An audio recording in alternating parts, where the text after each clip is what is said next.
I think all of us have the exact same question. How exactly do I make money investing? And so in this video, we're going to talk about how exactly to look at companies that you can actually make money from. Let's go. Whoosh.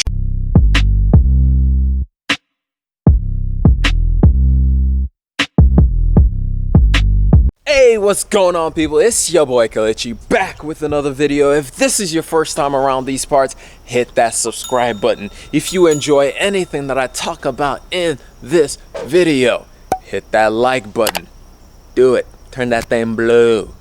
But in this video, we're going to be talking about exactly how to look at companies so you can determine for yourself that you're going to actually make some money from that company when you get invested. And there are four main questions that you have to ask yourself. Let's get started. The first question you got to ask yourself is, do I even know anything about this company? Do I use this company's products? Is it something that I'm always around? Is it a company that I actually want to succeed in the future? Because one of the problems that we have whenever it comes to investing is we want to chase after the next big thing. We want to chase after the thing that everybody else is doing. We don't want to just do the things that we already know and invest in those things. We want the next big thing, the thing that looks shiny, the thing that seems to be the next superstar company, which is why a lot of people lost a lot of money when they were investing in Nikola. Why? Because everybody wanted the next Tesla. Everybody wanted to invest in the next ginormous thing. And that's not what you should do. What you need to ask is, do I even know what this company is about? Because at the end of the day, underlying every single stock that you see on your phone with the numbers and everything is a business. And that leads us to question number two. Number two, what is the moat of this business? Like I said earlier, underlying every single stock is a business. There's actually a company that's being run underneath every single stock. It's not just numbers on a screen. And the question you got to ask is, what is that moat? Now, moat in the old days was when they would build a castle, they would have water all around it to protect it from anybody attacking it, so that it would be able to defend itself from anybody coming in.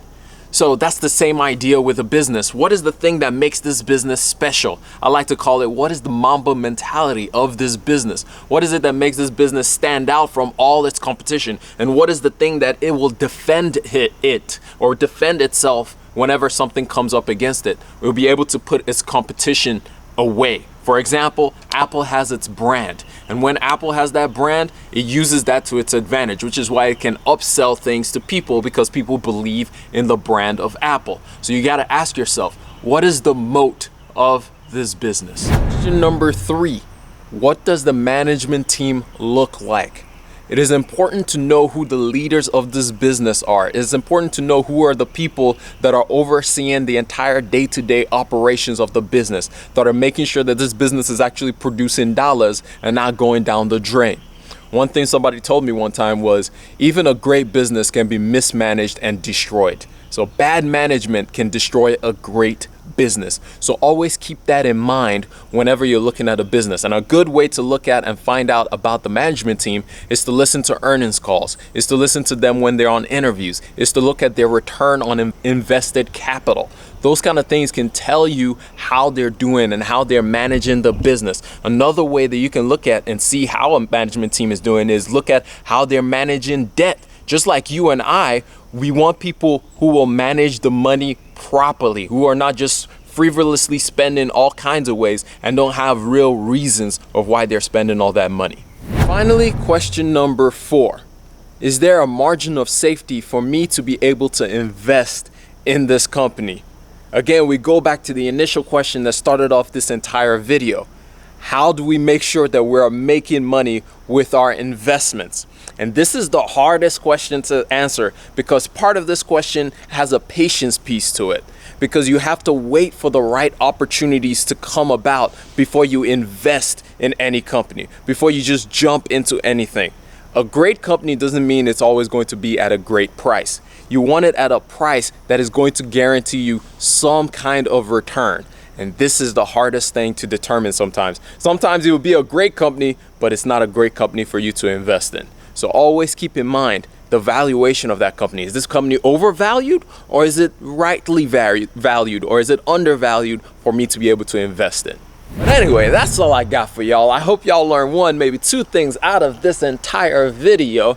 If you're looking to get started investing, go down in the link below to a link for Webull, which right now they're giving away 3 free stocks. 1 when you open your account, and 2 when you fund your account $100 or more. And those 2 stocks can be valued up to $3,200.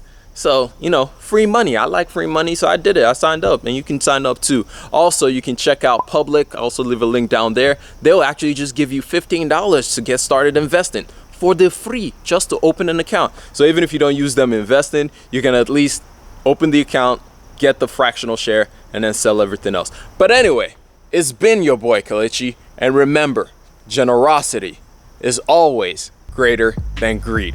God bless each and every single one of y'all, and I'm out. Peace.